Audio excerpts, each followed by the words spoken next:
औज़ बिल्लाहि मिनश शैतानिर रजीम बिस्मिल्लाहिर रहमानिर रहीम रब्बे ज़िदनी इल्मा। अल्लाह ताला मेरे इल्म में इजाफा फरमा और मुझे सच बोलने की तौफीक दे।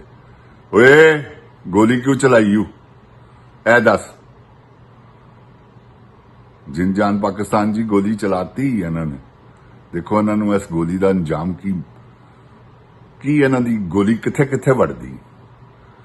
जिन जान पाकिस्तान जी पाकिस्तानी अदलिया जो हशर कर रही है पाकिस्तान का, ऐसे बगैरत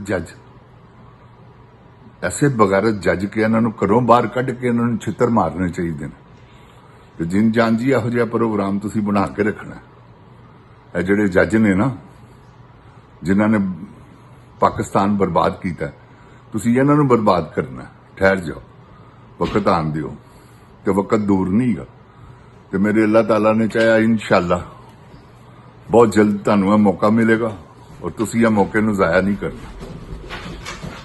जिन जान पाकिस्तान जी इस वेले अगर पाकिस्तान के जिन्ने वकील हजरात ने वो जिस तरह हर बारी पाकिस्तान नूं बचाते रहे ने, हुण भी पाकिस्तान का साथ देन ते कोई वड्डी गल नहीं। हर शय सीधी पदरी हो जाती, तो वो कर नहीं रहे क्योंकि थब्बी एडी वड्डी उन्होंने लभ जाती, वो चौथे खामोश हो जाते। यार सारी जिंदगी कमाना है, जान दो खुदा दे बंदे हो। तुहानूं अल्लाह ने इन्नी पावर दी ही है कि तुसीं सारा कुछ कर सकते हो, तो करो क्यों नहीं करते?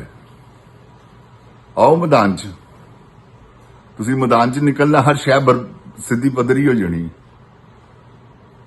सारी अवाम तुहाडे नाल निकल आनी।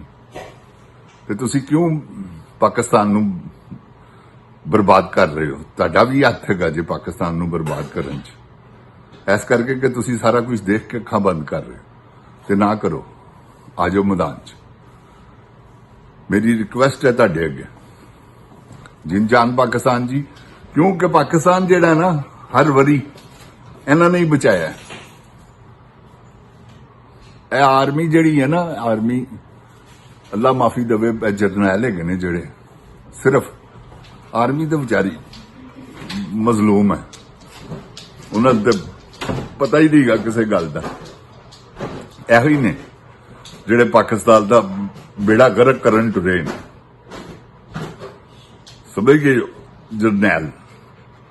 ते अल्लाह इन्हां जरनैलां नूं गर्क करे, सिवाय याशी दे इन्हां नूं होर कोई काम नहीं। जग 2 नंबर नवाज शरीफ ते मोदी, उन्हां दी यह सारी प्लैनिंग हैगी सी जे जो कुछ होया। जहाज डिग पे ने जी, ड्रोन हमले जिहड़े होए ने, उस तो बाद जंग किधर गई है? दसो मैनू। कोई जंग जुंग वाला सिलसिला नहीं गा।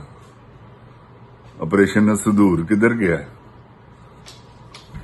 सब 2 नंबर काम। यह 2 नंबर काम ना हुंदे ते जंग ते बार्डर ते जंगा हुई है, तो फिर जंग का दी? उन्होंने आके अटैक करके ड्रोन हमले किए ने। इन्होंने कुछ नहीं किया, तो चाइना ने कर दिता है। जहाज उड़ाए ने जिहड़े, वो चाइना का काम है।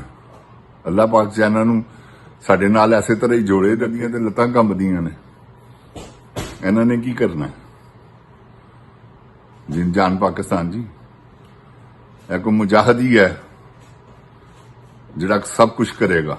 उसका नाम है इमरान खान, कैदी नंबर 804। जिसले बाहर आ गया इन्हां दियां भंभीरियां पवा देगा, और इन्हां दियां भंभीरियां पवाउण वालियां जे भी मैं तुहानूं दस दियां, किसी वेले भी उन्हें आ जाना। वो ऐस करके कि उन्होंने अवाम ने लैना, जिसले अवाम ने बाहर निकलना उन्हें भी बाहर आ जाना। जिन जान पाकिस्तान जी ते अवाम निकलन वास्ते तैयार हैगी, तो इंशाअल्लाह कोई ऐसी गल नहीं गी। अवाम पूरा साथ देगी यार की इमरान खान का, अल्लाह ताला की रहमत दे सदके। जिसले उन्हें कॉल देनी है, क्योंकि लीडर ही सारे बगैरत ने, जिन्हें भी ने सब ਗੰਡਾਪੁਰ ਹੋਇਆ ਤੇ ਗੋਹਰ ਹੋਇਆ, ਇਹ ਸਾਰੇ ਹੀ ਕੋਈ ਇੱਕ ਬੰਦਾ ਨਹੀਂ ਗਾ। ਜੇ ਕੋਈ ਆਂਦਾ ਵਿੱਚ ਸ਼ੇਰੇ ਬੱਬਰ ਕੋ ਬੰਦਾ ਹੈ, ਉਹਨੂੰ ਉਸੇ ਵੇਲੇ ਹੀ ਉਹ ਟੈਲੀਫੋਨ ਕਰਕੇ ਤੇ ਕੁੱਤੀ ਬਣਾ ਦਿੰਦੇ ਉਪੜੋਂ। ਤੇ ਸਾਰੇ ਹੀ ਇਸ ਵੇਲੇ ਕੁੱਤੀਆਂ ਬਣੇ ਨੇ। ਇਹਨਾਂ 'ਚ ਕੋਈ ਵੀ ਬੰਦਾ ਨਹੀਂ ਜੇ, ਕੋਈ ਵੀ ਸ਼ੇਰ ਨਹੀਂ ਜੇਗਾ। ਸ਼ੇਰ ਅੰਦਰ ਹੀ ਹੈ। ਤੇ ਦੁਆ ਕਰੋ ਅੱਲਾਹ ਤਾਲਾ ਉਹਨੂੰ ਆਪਣੀ ਰਹਿਮਤ ਦੇ ਸਦਕੇ ਬਾਹਰ ਲਿਆਵੇ ਤੇ ਪਰਵਰਦੀਗਾਰ ਪਾਕਿਸਤਾਨ ਦੀ ਹਿਫਾਜ਼ਤ ਫਰਮਾਵੇ। ਇਨਸ਼ਾਅੱਲਾ ਕੋਈ ਐਸੀ ਗੱਲ ਨਹੀਂ। ਸਿਰਫ ਤੁਸੀਂ ਇੰਤਜ਼ਾਰ ਕਰੋ ਕਿ ਇਮਰਾਨ ਖਾਨ ਦੀ ਕਾਲ ਕਿਸ ਵੇਲੇ ਆਂਦੀ। ਉਹਦੀ ਜਿਸਲੇ ਕਾਲ ਆਵੇ ਫੌਰਨ ਬਾਹਰ ਆਓ। ਤੁਸੀਂ ਬਾਹਰ ਆ ਗਏ, ਅੱਲਾਹ ਪਾਕ ਦੀ ਕਸਮ ਉਹ ਵੀ ਬਾਹਰ ਆ ਗਿਆ। ਮੈਂ ਅੱਲਾਹ ਪਾਕ ਦੀ ਕਸਮ ਖਾ ਰਿਹਾ, ਕਿਉਂਕਿ ਆਵਾਮ 25 ਕਰੋੜ ਆਵਾਮ ਹੋ ਤੁਸੀਂ। ਤੁਹਾਡੇ ਚੋਂ 1 ਲੱਖ ਬੰਦਾ ਵੀ ਨਿਕਲ ਆਇਆ ਤੇ ਖਤਮ ਹੋ ਗਈ ਕਹਾਣੀ। ਤੇ ਤੁਸੀਂ ਪੂਰੇ ਜ਼ੋਰ ਲਾ ਰਹੇ ਨੇ ਯਾਰ ਕਿ ਆ ਜਾਓ ਬਈ ਮੈਦਾਨ 'ਚ। ਇਹ ਉਹ ਆਰਮੀ ਗਈ ਹੈ ਜਿਹੜੀ ਅੱਲਾ ਮਾਫੀ ਦੇਵੇ, ਤੌਬਾ ਇਸਤਗਫਾਰ ਕਰਕੇ ਮੈਂ ਕਹਿੰਦਾ ਉਹ ਜਰਨੈਲ ਹੈਗੇ ਨੇ ਜਿਹੜੇ ਕੁੱਤੀ ਨੇ। ਦੇਖੋ ਨਾ ਮੁਹੱਦੇ ਵਿੱਚ ਬਣ ਗਿਆ ਫੀਲਡ ਮਾਰਸ਼ਲ। ਇਹਨੇ ਕੀ ਕੀਤਾ? ਕਸ਼ਮੀਰ ਫਤਹ ਕਰ ਲਿਆ ਪੈਦਲ। ਕੀਤਾ ਕੀ ਹੈ?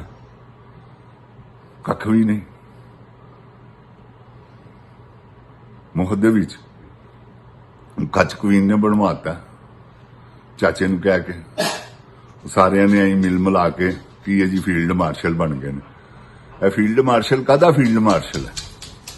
ਆਵਾਮ ਮੰਨਦੀ ਹੈ ਇਹਨੂੰ ਫੀਲਡ ਮਾਰਸ਼ਲ। ਜੇ ਮੰਨ ਜਾਏਗੀ ਤਾਂ ਮੈਨੂੰ ਸਾਰੀ ਜ਼ਿੰਦਗੀ ਜੋ ਦਿਲ ਕਰੇਗਾ ਜੇ ਕਹਿਣਾ, ਕਿਉਂਕਿ ਆਵਾਮ ਹੀ ਨਹੀਂ ਮੰਨਦੀ ਇਹਨੂੰ ਫੀਲਡ ਮਾਰਸ਼ਲ। ਇਹ ਕਿੱਥੋਂ ਦਾ ਫੀਲਡ ਮਾਰਸ਼ਲ ਹੈ? ਫੀਲਡ ਮਾਰਸ਼ਲ ਅਜੇ ਤੱਕ ਅਯੂਬ ਖਾਨ ਨਹੀਂ ਮੰਨਿਆ, ਜਿਹੜਾ ਇਹਦੇ ਕੋਲ ਕਰੋੜ ਦਰਜੇ ਬਹਾਦਰ ਆਦਮੀ ਸੀ। ਜਿਨ ਜਾਨ ਪਾਕਿਸਤਾਨ ਜੀ, ਅਗਰ ਪਾਕਿਸਤਾਨ ਦੀ ਹਿਫਾਜ਼ਤ ਕੋਈ ਕਰ ਸਕਦਾ ਨਾ ਤਾਂ ਇਮਰਾਨ ਖਾਨ ਹੈਗਾ ਜੀ।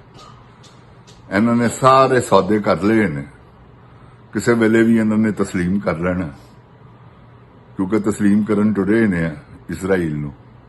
ਤੇ ਇਜ਼ਰਾਈਲ ਨੂੰ ਇਹਨਾਂ ਨੇ ਤਸਲੀਮ ਕਰਨਾ। ਦੇਖ ਲੈਣਾ ਤੁਸੀਂ ਮੇਰੀ ਗੱਲ, ਪੈਸੇ ਵੱਟ ਲਏ ਨੇ ਇਹਨਾਂ ਨੇ ਔਰ ਇਹਨਾਂ ਨੇ ਵੇਚ ਦਿੱਤਾ ਹੈ, ਸੌਦਾ ਕਰ ਲਿਆ ਹੈ।